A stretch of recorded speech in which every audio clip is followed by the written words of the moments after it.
चंद्र विजय ने तो उसी दिन दीक्षा ले ली। लेकिन परिवार के सदस्य कहने लगे महाराज हम अभी नहीं मानेंगे आपकी बात, हम तो भगवान शंकर के पुजारी हैं, क्योंकि रावण राजा शंकर का पुजारी था तो जनता ने तो होना ही था, हम अभी नहीं मानेंगे आपकी बात को। परमात्मा फिर गए, कभी कभी रह रह कर जाते रहे, कथा सुनाते रहे, फिर घर में सुख होने लगे जो पहले शंकर जी की पूजा से नहीं हो रहे थे। फिर धीरे धीरे 16 के 16 सदस्यों ने वह दीक्षा प्राप्त कर ली। अब पहले तो वो कर्मवती जाती थी मंदोदरी के पास, तो कैसी बकवाद सुनाया करती थी, गंदी सटोरी अश्लील बातें कहानी सुनाकर उसको खुश करती थी। और फिर जब उसने ज्ञान सुना परमपिता परमात्मा से, तो फिर उसमें वह कैसेट, वो मेमोरी कार्ड दूसरा भर दिया भगवान ने।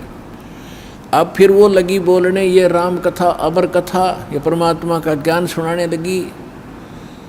तो मंदोदरी भी भगवान की पिछले संस्कार तो थे ही इतने अच्छे, रानी जो बनी है कोई आम लड़की औरत नहीं होती, वह उसके पिछले पुण्य बहुत गजब के होते हैं, अच्छे होते हैं। लेकिन आगे वो पिछली बैटरी जो चार्ज है वो खराब कर रही होती है, जब तक आगे चार्जर शास्त्र अनुकूल साधना का नहीं लगता है, तो वो डिस्चार्ज एक दिन होनी है बैटरी तो वह। तो जिस कारण से भी वो उसके अंदर तड़फ थी। तो मंदोदरी कहने लगी है कर्मवती,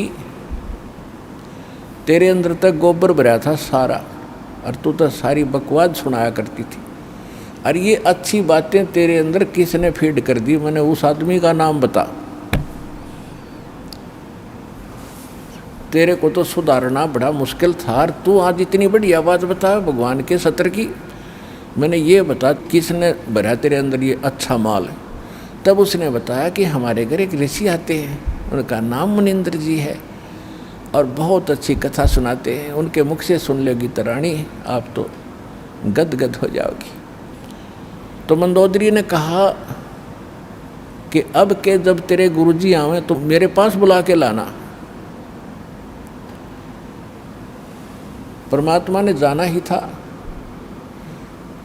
तो मंदोदरी रानी थी, रानी को एक नौकरानी का आदेश था, तो उसने सबसे पहले यही प्रार्थना रखी कि प्रभु हमारी राजा की रानी बहुत अच्छी है, मंदोदरी नाम है, और वह कह रही थी कि आपके गुरुजी को यहाँ बुला के लाना, मैं विचार सुनूंगी उनके। परमेश्वर ने कहा बेटा देखो आप नौकरानी और वो रानी, और मैं वहाँ जाऊँ, इसका पति जो रावण है वो महाभिमानी, और बेटी वहाँ जाने से मुझे कुछ वो कह देगा, मैं तो कुछ नहीं कहूँगा, लेकिन भगवान दुखी हो जाएगा। एक नियम है, परमात्मा कहते हैं अपना विधान स्वयं बताते हैं कि कबीर कहे अपने साधकों के मेरा संत ना दुखाइयो कोए, और संत दुखाए मैं दुखी मेरा आपा भी दुख होए। और फिर दूसरी बात है कि साधु संतों को बुलाया नहीं करते, उसको बोल देना, साधु संतों के पास खुद आया करते। कर्मवती को इतना ज्ञान सुन रखा था कि साधु को बाई ऑर्डर बुलाने से अगर वो आ भी गया और आशीर्वाद नहीं देगा, लाभ नहीं देगा, तो फायदा क्या होगा। तो मंदोदरी को जाकर के कर्मवती ने कहा कि महारानी हमारे गुरुजी आए हुए हैं, लेकिन ऐसा है कि संत को बुलाना नहीं चाहिए, उनसे आशीर्वाद प्राप्त करने के लिए स्वयं जाना चाहिए, इससे ज़्यादा लाभ होता है। वो तो भाग्यवान थी, कहने लगी ठीक है वह कर्मवती मैं तेरे साथ चलूँगी। वो रानी स्वयं आई, मालिक के दर्शन किए, ओए होए, कहते हैं साधु दर्शन राम का, और साहेब आवे याद, और लेखे में वाहे गड़ी, बाकी का समय बर्बाद। फिर कहते हैं साधु दर्शन राम का मुख पर बसे सुहाग, और दर्श उन्हीं को होते हैं जिनके पूर्ण भाग। मंदोदरी के पूर्ण भाग थे भगवान मिले, परमात्मा का ज्ञान सुना, कुछ कर्मवती से सुन रखा था मंदोदरी ने, और फिर भगवान के मुख से सुना तो जल्दी असर हो गया। दीक्षा की प्रार्थना की, मालिक ने दीक्षा दे दी, शिक्षित हुई। उसके बाद उसने कथा सुनानी शुरू की अपने पति से। स्वाभाविक होता है अगर पति को ज्ञान होता है तो सबसे पहले वो चाहता है मेरी पत्नी माने, इसका भी कल्याण हो। दुर्भाग्य है वो ना मानती, उसके कर्म उसके साथ हैं। फिर सोचता है मेरे बच्चे भी इस मार्ग को ग्रहण करें। ठीक है। मंदोदरी ने इसी उद्देश्य से रावण से कहा कि जी ऐसे ऐसे एक बड़े महापुरुष आते हैं और भगवान शंकर से भी ऊपर बहुत बड़ी शक्ति बताते हैं, साधु संत झूठ नहीं बोलते होते। पहले ये विश्वास किया जाता था कि संत जो शब्द बोल रहे हैं वो सच्ची है। और इसी आधार से जब श्री कृष्ण जी और अर्जुन एक वेश बदल कर गए थे राजा मोरध्वज के घर पे, जिस दिन अपने पुत्र ताम्रध्वज को राज तिलक दे रहे थे मोरध्वज जी, और उसमें एक यज्ञ किया जाता था और यज्ञ में आने वाले साधु संतों की सभी मनोकामना पूर्ण करनी होती थी, तभी वो सफल मानी जाती थी। ये दोनों साधु संत रूप बना के और एक माया रूपी शेर बना के संग वो साथ ले गए। तो मोरध्वज और ताम्रध्वज और उसकी पत्नी थी वह मोरध्वज की, ताम्रध्वज की माँ, उन तीनों को पता चला तो नौकरों से कहा कि बुला के लाओ साधु संतों को, भोजन कर लेंगे। तो उन्होंने कहा कि नहीं, वो रानी और राजा स्वयं आए हमें यहाँ लिवाने के लिए, तब हम उसके घर पे कदम रखें। तो तीनों जने, पुत्र भी, रानी भी और राजा भी, उन साधु रूप में विराजमान श्री कृष्ण और अर्जुन और साथ में उनका शेर खड़ा, उनको लिवाने के लिए मोतियों के थाली भर कर लेकर गई। और तब वो वहाँ आए तो मोरध्वज ने कहा महाराज भोजन प्रसाद पाओ। श्री कृष्ण रूप में, साधु रूप में श्री कृष्ण जी ने कहा कि पहले हमारे शेर को आहार कराओ, फिर हम बाद में आहार करेंगे। और ये मांस खाएगा लेकिन मनुष्य का खाता है, और मनुष्य के विषय में समझ लो कोई पल्लेदार पकड़ के मत ले आना, ये तुम्हारे घर के सदस्य का मांस खाएगा। और सुन लो कि जो आज इस शेर सिंह का जो आहार बनेगा और उसकी मृत्यु होगी वो सीधा स्वर्ग जाएगा। अब उस समय इतना विश्वास किया जाता था कि संत जो कह रहा सत्य, और इस सत्य को मानकर मोरध्वज चाहता है कि आज मेरा दाव लगे। तो कहता महाराज मेरा नंबर लगा दो, मेरा मांस शेर के लिए काट दो, और आरे से काटना था कि मुझे काट दो, और देखो बच्चा जवान हो गया, इसको राज तिलक कर देता हूँ, फिर मैं फ्री हूँ और ये माँ बेटा दोनों अपना राज करेंगे। अब रानी ने सोचा कि राजा ला गया दाव, आज कहते संत कह रहे हैं कि आज जो मर गया स्वर्ग में, ये तो मरना कल भी है, परसों भी है, ये तो जाना ही है, इससे बढ़िया मौत कब होगी। तो अब उन्होंने आपस में एक ये कहते हैं लालच करे तो ऐसा करे। रानी ने कहा देखो जी व्यवहार की बात है, मैं पति भरता पत्नी हूँ और मेरे से पहले मेरा पति की मृत्यु होगी तो मेरा कोई जीवन नहीं है, मेरा काम पूरा हुआ, इनको संतान की आवश्यकता थी, संतान इनको दे दी, ये बच्चा जवान हो गया, इसका विवाह करो, खाना बनाने वाले इनके पास नौकर हैं और लड़का अभी बालक है, आपकी गाइडेंस की इसको ज़रूरत है राजकाज में, और मेरा काम पूरा हुआ, मेरा नंबर लाओ जी। अब उनको पक्का पता था कि जो साधु करे सच्ची है, तो उस समय इतना विश्वास था। फिर ताम्रध्वज ने खुद कहा कि नहीं जी, मैंने आपकी सेवा क्या की आज तक, तो आपने पाला ही पोसा हूँ, मेरे ऊपर आपका भार बना हुआ, आपके स्थान पर मैं अपना मांस दूंगा, शेर को अपनी जान दूंगा। तो कहने का भाव ये है कि पुण्यात्माओं, साधु संतों के वचनों पर विश्वास किया जाता था। इसी आधार से परमात्मा ने जो मंदोदरी को कहा था कि तुम्हारे शंकर से ऊपर एक और परम शक्ति है, ये तो नाशवान है, इनके द्वारा दिया गया जो सुख है अक्षीणिक है, ये आपके प्रारब्ध के कर्म को नहीं काट सकते। मंदोदरी ने सारी सच्ची मानी क्योंकि साधु कह रहे थे, दूसरी बात नहीं, फिर बातें खत्म होगी। ये तो बात कोई बताने वाला मिलता ही नहीं था उस समय, तो ये सारे नकली थे, उनकी बातों को हम ऐसे ही दृढ़ता से मानते रहे। अब मंदोदरी ने फिर वो लंकापति रावण को सुनाना चाहा। रावण के अंदर तक गोबर भरा था अहंकार शक्ति का, शंकर भगवान की पूजा करके सिद्धियां प्राप्त कर रखी थी, और मांस खावा शराब पीवा उसका यह अच्छी बात कैसे स्वभाव है। तो वो कहने लगा कि ए मूर्ख, तो शंकर भगवान से ऊपर मानती है, देख मेरे क्या ठाठ करा के है, 1 लाख मेरे पुत्र हैं, 1.25 लाख मेरे नाती हैं, और देख सोने की लंका बना रखी है, अरे क्या देगा तुझे वो भिखारी। मंदोदरी ने बहुत कोशिश की पर बुद्धि भ्रष्ट के बाद पल्ला पड़ी नहीं। फिर मंदोदरी ने कहना ही बंद कर दिया। उसके बाद फिर क्या होता है कि उसने सोचा तर और कोई मेरी चर्चा सुनने वाला नहीं, ये ऐसा ज्ञान है इंसान दूसरे को सुनाए बिना रह नहीं सकता। तो उसने अपने देवर रावण के छोटे भाई विभीषण से समझाया ये ज्ञान, और विभीषण ने ये ज्ञान स्वीकारा, और विभीषण ने भी परमात्मा से दीक्षा ली और वो भक्ति की। अब हम आते हैं उस बात पर कि जिस समय सीता जी का अपहरण हो गया और उसकी खोज हो रही थी, कोई पूर्व में ढूंढ रहा था, कोई पश्चिम में खोज रहा था, कोई उत्तर, कोई दक्षिण में।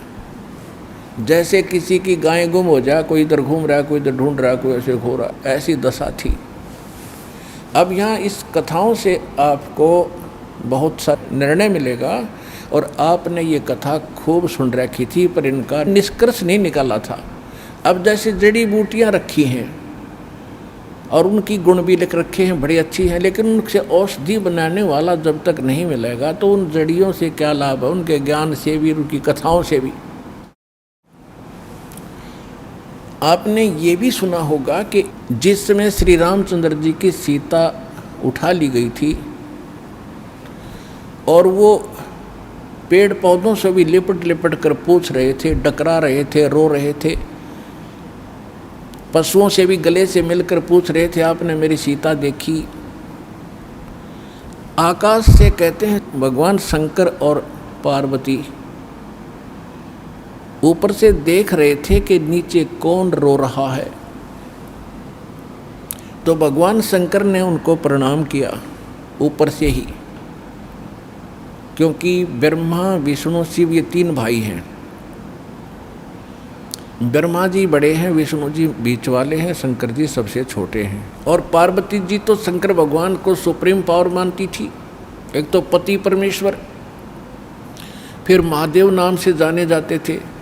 तो पार्वती जी ने कहा कि आप महादेव होकर के किसको नमन कर रहे हैं, कि सामने त्रिलोकीनाथ भगवान विष्णु है नीचे, उनकी पत्नी सीता को कोई उठा ले गया है, वो लीला करने आए हुए। अपने बड़े भाई यानी भगवान को, विष्णु भगवान को मैं प्रणाम कर रहा हूँ।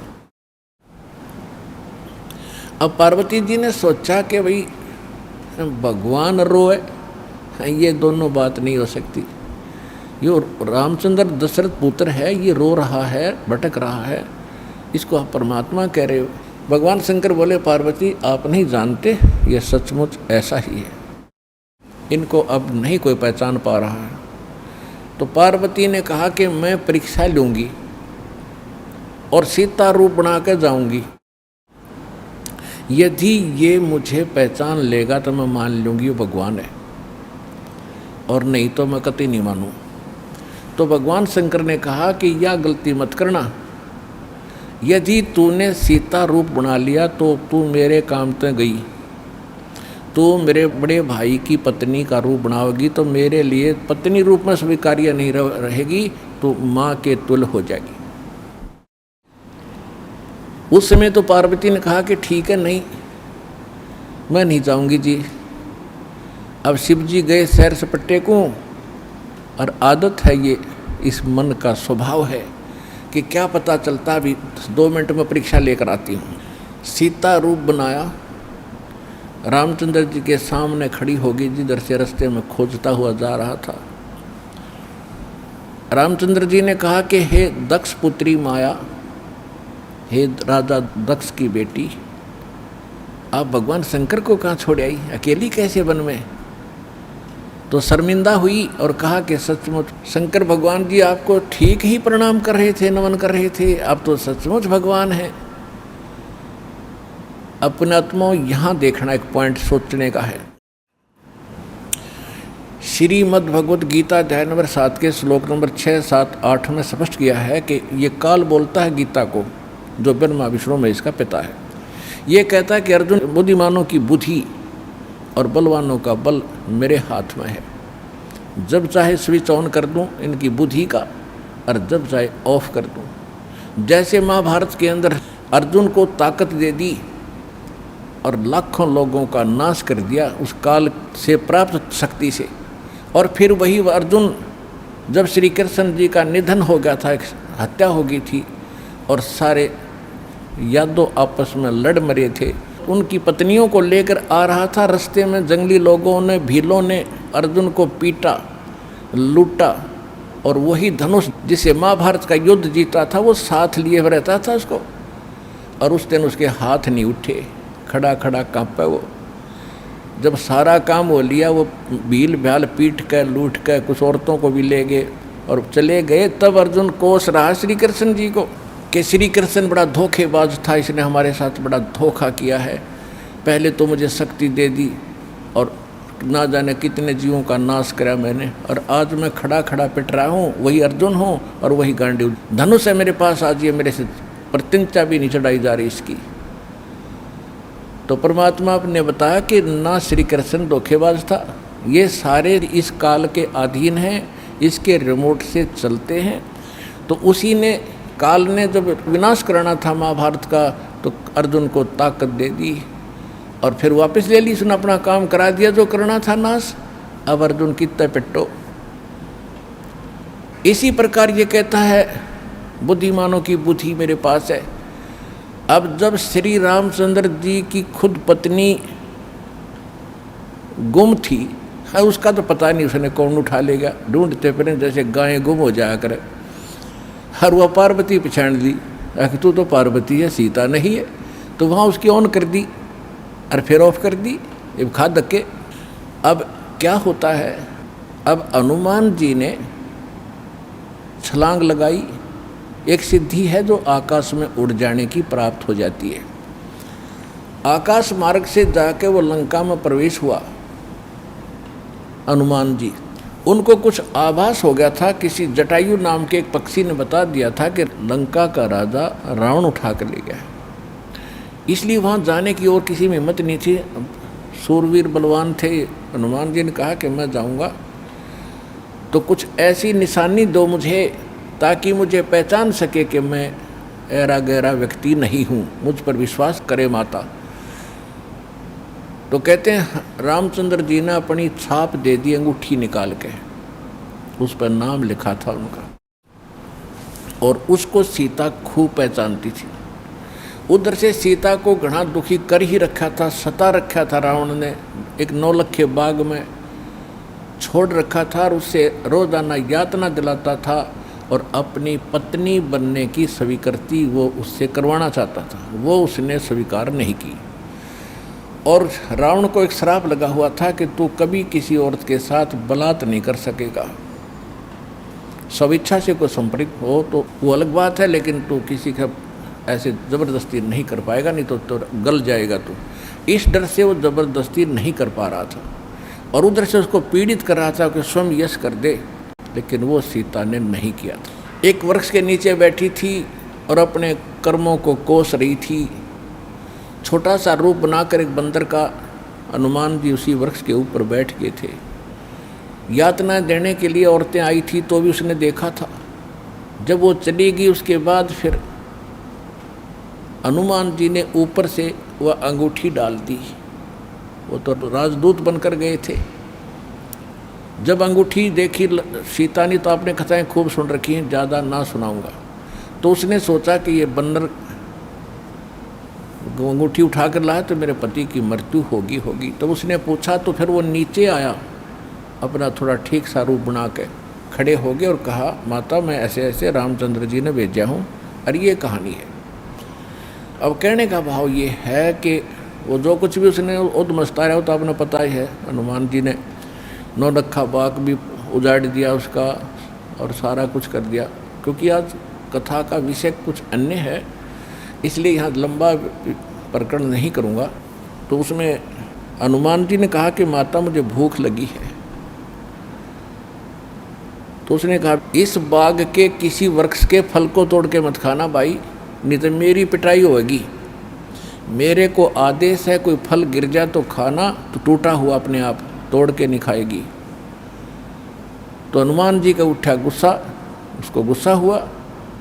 उसने कहा ठीक है, पहले तो सारे तोड़ तोड़ कर फल खाए, फिर वो पेड़ पड़ पड़ कर समुद्र में फेंक दिए। उनको पता चला तो युद्ध हुआ, अपने पता ही है काफ़ी, फिर लंका लुंका भी फूक फाक थोड़ी बहुत जला के आ गया। और उसमें क्या कहा कि माता जी तो आप मुझे कोई ऐसी निशानी दो जिस निशानी को मैं श्री राम को दिखाऊं और वो विश्वास कर सके हाँ सीता जी की है, खोज पक्की होगी, क्योंकि इतना समुद्र को पार करके आना है, वैसे नहीं आएंगे वो। तो सीता ने अपना एक कंगन निकाल के दे दिया, कंगन हाथ में जो पैर रखा था सोने का, और कहा भाई इस चूड़ी को दिखा देना, वो खूब समझ जाएंगे। अब वो कंगन लेकर हनुमान जी ने फिर छलांग लगाई। उस दिन वो ऐसे स्थान पर आके उतरा जहाँ पर एक ऋषि की कुटिया थी। वो ऋषि कौन थे? मुनिंद्र ऋषि स्वयं परमेश्वर थे। वहाँ सुंदर बाग लगा हुआ था, कुछ क्षेत्र में एक सुंदर सरोवर भरा था जल का।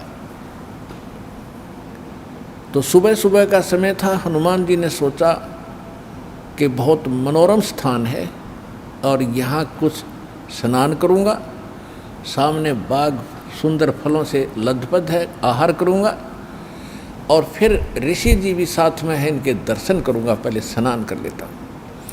अब जो कंगन वो लाया था उसको रख दिया पत्थर पे और स्नान करने के लिए प्रवेश किया सरोवर में। अब उन्होंने जो ही स्नान करने की चेष्टा की, लेकिन एक दृष्टि थी ऐसी कंगन पे कि जय ये कंगन गुम हो गया, कोई जानवर पक्षी उठा ले गया तो मेरी सारी मेहनत व्यर्थ जाएगी, सब परिश्रम व्यर्थ होगा। इसलिए नहा रहा था पर नज़र था जैसे सर्प का मणि के ऊपर रहती है ओस चाटते समय, तो इसी प्रकार नहा रहा था, दृष्टि कंगन पे। इतने में एक बंदर आया, दौड़ा दौड़ा और कंगन उठाकर भाग लिया। आगे आगे बंदर, पीछे पीछे हनुमान। उस ऋषि के आश्रम में बंदर प्रवेश कर गया। बाहर आंगन में एक घड़ा रखा था, अच्छा बड़ा घड़ा। बंदर दौड़ता दौड़ता घड़े में कंगन डालकर आगे भाग गया। अब सुक्की सांस ली कि कोई बात नहीं, ये समुद्र में डाल देता तो बात बिगड़ जाती, गड्ढे में डाल गया। फिर धीरे धीरे चले हनुमान जी।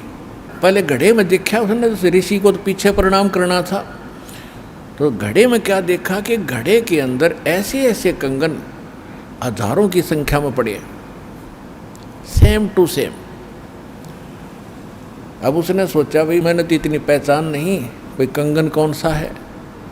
और श्री रामचंद्र जी तो सारा जानते हैं, उनके कंगन के ऊपर सारी निशानियों को पहचानेंगे, और मैं कोई गलती से दूसरा उठा ले गया तो वो मानेंगे नहीं। इसलिए वो ऋषि जी के चरणों में प्रणाम किया। परमात्मा ने मुनिंद्र रूप में बैठे थे, पूछा कि पहलवान कैसे आए। हनुमान जी ने कहा कि ऋषि जी आप कौन सी दुनिया में रहते हो। मुनिंद्र जी ने कहा क्या बात है, मैं तो इसी पृथ्वी धरातल पर ही तो रहता हूँ, कि आपको नहीं पता आज श्री राम के ऊपर कैसी आपत्ति आई है, ऐसे ऐसे उसकी पत्नी गुम हो गई थी, वो माता की खोज करके मैं आया हूँ। तो परमात्मा ने पूछा कि भाई कौन से राम की बात कर रहा तू।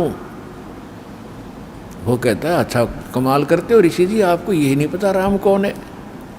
परमात्मा ने कहा बताओ तो श्री के दशरथ पुत्र श्री रामचंद्र जी, उनका वनवास हुआ था, ऐसे ऐसे सीता उठा ली थी और आज मैं खोज करके आऊँ ऋषि जी। परमात्मा बोले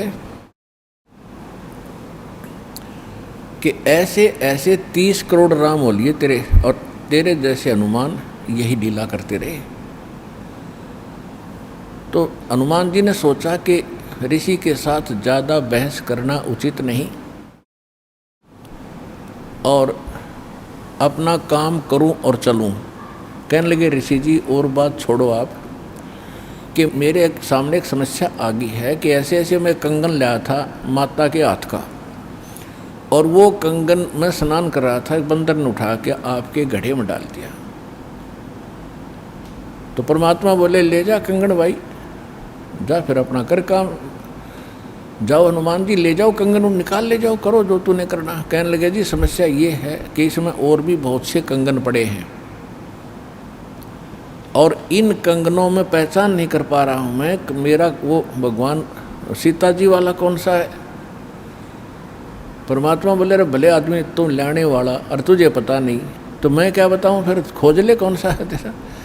तो चिंतित हो गया कि भगवान दया करो। परमात्मा बोले कि जौन सा चाहे वो उठा ले जा और सेम टू सेम पाओगे, इसमें कोई दिक्कत नहीं। कैसे कैसे फिर ये कंगन आए कहाँ से आपके पास, कि अब सुन मैं कथा सुनाऊंगा तेरे को। जैसे ये रामचंद्र जो आत्मा है ये विष्णु जी की आत्मा है, ऐसे ऐसे न जाने कितनी बार धक्के खा लिए इसने, कितनी बार जन्म लिया, कितनी बार मर लिया। तो प्रत्येक त्रेता युग में ये ऐसा ही होता है। और मैं यहीं बैठा हूँ जब का, मेरी तो बहुत युगों की आयु है, मैं यहाँ बैठा हूँ। पहले इन बातों पर किसी को अविश्वास नहीं होता था। तो हनुमान जी से बताया कि तेरे जैसी आत्मा हनुमान ना जाने कितने बन करा लिए और कितने ये ऐसे कंगन ले लेकर आए हैं, इसी प्रकार वो बंदर उठा के इसमें डालता रहा है। तो हनुमान जी ने पूछा कि हे ऋषिवर, मान लिया आपकी बात, जो कंगन लेकर हनुमान आता होगा तो वो कंगन तो लेकर भी जाता होगा, कहाँ लेकर जाता है, इस घड़े में मेरी आशीर्वाद से ऐसी पावर है कि डुप्लीकेट कॉपी तुरंत बना देता, एज इट इज, 1 के 2 कर देता है। और नहीं विश्वास है तो ले ये कटोरा उठा के कोई दिया, ले इसमें डाल के देख ले। हनुमान जी ने कटोरी उठा कर उसमें डाली, तुरंत 2 होगी, 1 जैसी। अब वो दोनों को देख रहा कि सचमुच ठीक है। तब हनुमान जी को कुछ विश्वास हुआ कि संत नहीं, ये कोई और ही महापुरुष हैं, बड़े सिद्धि युक्त हैं और सारी कथा को सही जानने वाले हैं। लेकिन कहा महाराज मैं आपकी बात से सहमत हूँ, होगा कोई और भगवान, पर अब मुझे समय नहीं आपकी सारी बात सुनने का, क्योंकि मैं परमार्थ के काम में लगा हूँ। परमात्मा बोले भाई ठीक है, ले जाए, कोई कंगन निकाल ले जाए बेटा, सारे एक जैसे मिलेंगे। वो उठा कर ले गए कंगन को। लेकिन हनुमान जी को फिर भी विश्वास नहीं हो रहा था। जब श्री रामचंद्र जी को दिखा दिया और रामचंद्र जी ने ओके कर दिया, जब हनुमान जी को संतोष हुआ कि 3100 की 100 सच बात है, वो उधर से वो ऋषि की घटना भी नहीं भूल पा रहा था, उधर से फिर युद्ध भी शुरू होना था। कहने का भाव ये है, बात फाइनल होगी कि सीता वहाँ है, सारे लक्षण बता दिए और वो कंगन को देखकर रामचंद्र जी को विश्वास हुआ। अब समस्या आई कि उसके ऊपर पुल बनाएंगे समुद्र पर। वो कथा आपको सुना दी कि 3 दिन तक स्वयं रामचंद्र जी घुटनों पानी में खड़ा होकर के याचना करता रहा। तीसरे दिन जब उसने कहा लक्ष्मण से कि बड़ा अग्नि बांध दे, ये लातों के भूत बातों से नहीं मानते, इसको फूंकता हूँ। 3 दिन हाथ जोड़ता रहा कि हे सागर राज मुझे रास्ता दे दो, ये मान नहीं रहा। तब विपर रूप धारण करके समुद्र आया। उसने कहा कि भगवान ऐसा ना करो, इसमें ना जाने कितने जीव जंतु हैं, सब नष्ट हो जाएंगे, आपको पाप लगेगा। और ये जल सारा समाप्त हो गया तो ये गड्ढा बन जाएगा, हजारों किलोमीटर गहरा, आप फिर भी नहीं जा सकते। कि हे रामचंद्र जी ऐसा काम करो, सर्प भी मर जाए लाठी ना टूटे। तो वो कारण जानना चाहा तो समुद्र ने बताया कि आपकी सेना में ये नल नील नाम के 2 ऐसे भक्त हैं जिनको इनके गुरुदेव का आशीर्वाद है कि इनके हाथों से पत्थर भी तैर जाते मेरे ऊपर, और कोई चीज़ यहाँ पर फ्लोट नहीं कर सकेगी। अपने आत्माओं यहाँ मान बढ़ाई खत्म करती है। और जितने भी वहाँ आसपास ऋषि महर्षि भगत लोग थे, वो विष्णु पुजारी होते ही थे उस टाइम। तो सब ने पता चला कि विष्णु के अवतार श्री राम आए हैं, श्री राम की पत्नी उठा ली गई है, पता चल गया है वो रावण के यहाँ है, उसके ऊपर चढ़ाई करेंगे, लड़ाई करेंगे, वो मान नहीं रहा। तो नल और नील ये भगत सारे पहुँच गए सेना में, क्योंकि भगत तो हेल्प करें, दुखी ऐसा है कि, तो वो भी सेना में खड़ा पाया आगे दोनों। तो उनको बुलाया गया, रामचंद्र जी ने कहा भी नल नील कौन है वो आगे आए। अब पुण्यात्माओं यहाँ मार खाता है इंसान, और परमात्मा इस प्रकार की जो हम गलतियाँ करते हैं, अपना भक्ति नाश करते हैं, उसके लिए सतर्क करते हैं। यहाँ पर क्या किया, नल और नील के मन में अभिमान आ गया, अहंकार आ गया कि आज हनुमान भी फेल, रामचंद्र भी फेल, क्योंकि पत्थर नहीं तर रहे, समुद्र पर पुल नहीं बन रहा। हमारे पास ऐसी शक्ति है कि पत्थर रखेंगे तैर जाएंगे, आज हमारी वाह वाह हो जाएगी। अंगद भी फेल, सुग्रीव भी फेल, जामवान भी फेल, ये फेल का चक्कर मारा जीव ने। तो उस दिन वो आए, ना मालिक याद किया। रामचंद्र जी ने पूछा कि तुम्हारे पास कोई ऐसी शक्ति है पत्थर तैर जाते? हाँ जी है, कि ट्राई करके दिखाओ। उठाया, पत्थर रखा, क्यों अभिमान था कि कर देंगे काम, वो डूब गया। दूसरा फिर रखा, वो भी डूब गया। तीसरा फिर रखा, वो भी डूब गया। अब रामचंद्र जी समुद्र की तरफ देख रहे हैं, विपर रूप में खड़े थे, ब्राह्मण रूप में, और ये कहना चाह रहे हों कि तू झूठ बोलता था, इनके पास कोई पावर नहीं। तभी समुद्र ने कहा, विपर रूप में खड़े समुद्र ने, क्योंकि ये देवता होते हैं, ये जल जो है ये देवता नहीं है, जल का कंट्रोलर एक देवता है, उसको वरुण कहते हैं। वो आकर खड़ा हो गया। तो वो कह रहा था कि हे नल नील, आज आपने गलती की भाई, आज तुमने अपना गुरु तो याद किए ही नहीं, तुमने तो नाश कर दिया बात का, करो याद उस मालिक को। तब उनको भी याद आया, कहाँ बोली गलती बन गई आज तक। तो यहाँ परमात्मा बताते हैं, जैसे माता गर्भ को रख यत्न बनाए, ठेस लगे तो छन होवे तेरी ऐसे भक्ति नसावे। जैसे किसी बहन बेटी को गर्भ रहा हो तो उसकी कितनी केयर टेक करती है वह उस लाल को सफल करने के लिए कि मेरा गर्भ पूरा हो और बच्चे का मुंह देखूं मैं। तो वो कैसे चिंतित रहती है, चलते समय भी कहीं ऊंचे नीचे पर पैर ना रखा जा, भगवान मेरा बालक गर्भ खराब ना हो जा। रात को सोती है, करवट लेती है, तब भी एकदम उठ के उधड़क जाती है, कहीं बच्चे पर दाब ना आ गई हो, मेरा गर्भ ना खराब हो जाए। तो कहते हैं जैसे माता गर्भ को और रख यतन बनाए और ठेस लगे तो छन हो जाता है, तेरी ऐसे भक्ति नसावे। तो इस भक्ति रूपी गर्भ जो आज आपकी आत्मा में परमात्मा के सच्चे शब्द से पल रहा है, इसको इतना संयम से, इतना देखभाल से, यानी सावधानी से इसको परिपक्व करना पड़ेगा। जैसे माता गर्भ को रख है यतन बना और ठेस लगे तो छन हो, तेरी ऐसे भक्ति नसावे।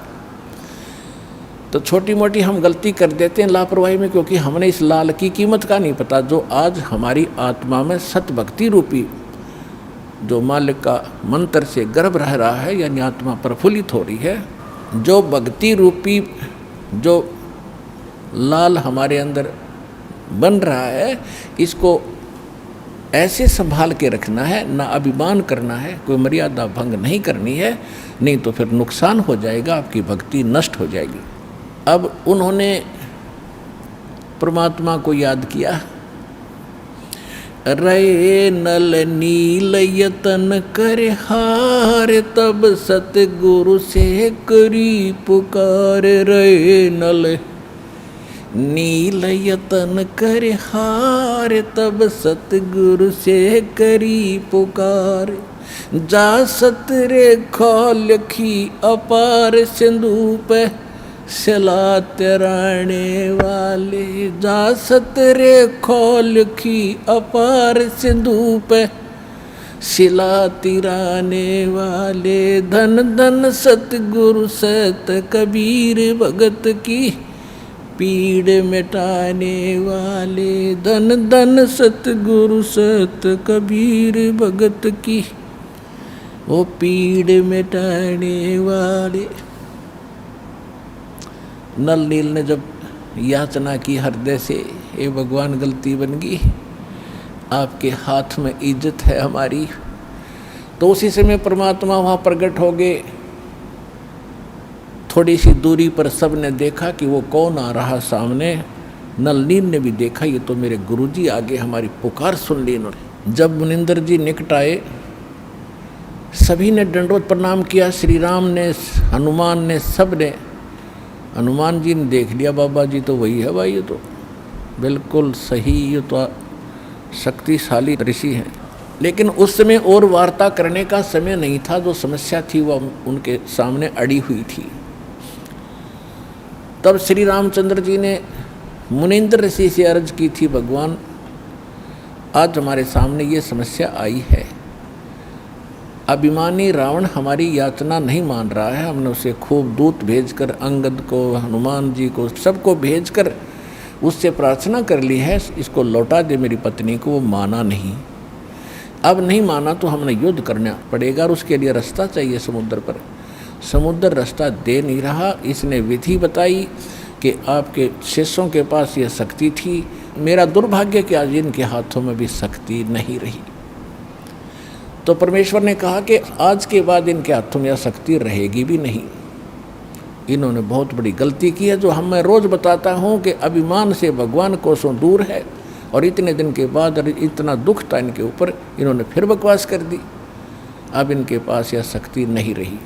तो श्री रामचंद्र जी ने कहा कि हे ऋषिवर, मेरी समस्या का समाधान करो।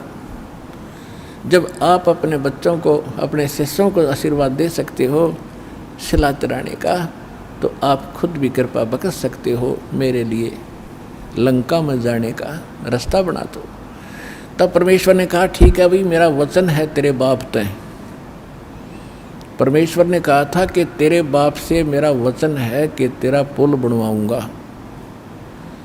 अब ये रामचंद्र जी का समझ में नहीं आई कि मेरे बाप से और क्या वचन है, इनका क्या वायदा है।